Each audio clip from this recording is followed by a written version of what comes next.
nga, nilagyan na ako ng anesthesia dyan. Ayan, yung white na nakalagay sa face. Then, nilagyan natin ako ng plastic. Parang nirap na lang bigla dyan. Sinisipat-sipat ko pa yung angulo ng plastic wrap dyan sa face ko sa anesthesia. So, ayun, niintay ko ang butasin yung plastic sa tapat ng eyes, pero hindi. Ang binutasan lang is yung sa ilong tapos sa lips. And left and right, tinitingnan ko kasi at blurred na nga yung paningin dyan kasi nga sa kulob. Tapos na akong i-laser dyan. Ngayon, tinitingnan ko yung mukha ko kasi nga mapula. Yung labi ko is, ayan, manhid pa rin kasi nga sa anesthesia siguro. Tapos na akong i-CO2, nilalagyan na ako ng cream para hindi daw maging mahapde or makate. Kaya nilalagyan ng cream sa mukha after CO2.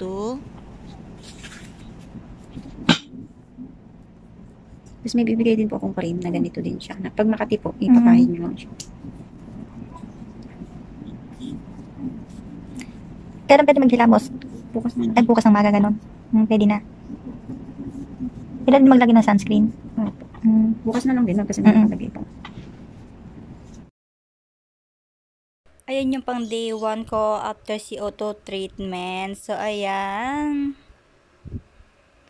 Ito yung day 2 ko.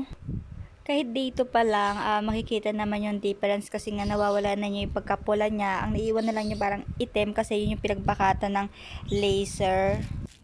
Fast forward tayo sa concession ko na to. And then, meron ng butas yung plastic sa gawing eyes. Hindi na siya magiging blurred sa paningin ko at hindi na siya makukulob sa ilong at sa lips.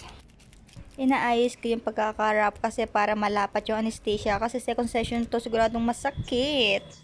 Second session ko yan ng CO2, talagang namumula yung mukha ko dyan as in. And then habang nilalaser talaga may dumudugo, tinatanong ko kung okay lang ba yun kasi nga natatakot ako. Natural lang naman daw yun kasi nga siguro nalalaliman at manipis yung face natin. Kung makikita nyo talaga yung second session, ang pula talaga ng mukha ko dyan, halatang halata naman, diba?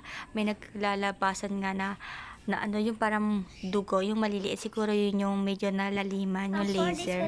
After CO2. Mapapansin nyo, parang yung iba is nababakbak na talaga. Yan yung mga pinagbakatan ng laser or yung dead skin natin. Hindi natin pwedeng bakbakin yan. Kusang mababakbak yan para hindi magkaroon na permanent na peklat. Mawawala din yan after 1 week, 7 days. Day 5 na. After CO2, ayan na siya. Dito, hindi pa nababakbak. Pero sa gabi dito at dito is nabakbak na siya. Minihintay ko na lang talagang mag-fully bakbak lahat ng pinagbakatan na laser, CO2, ayan.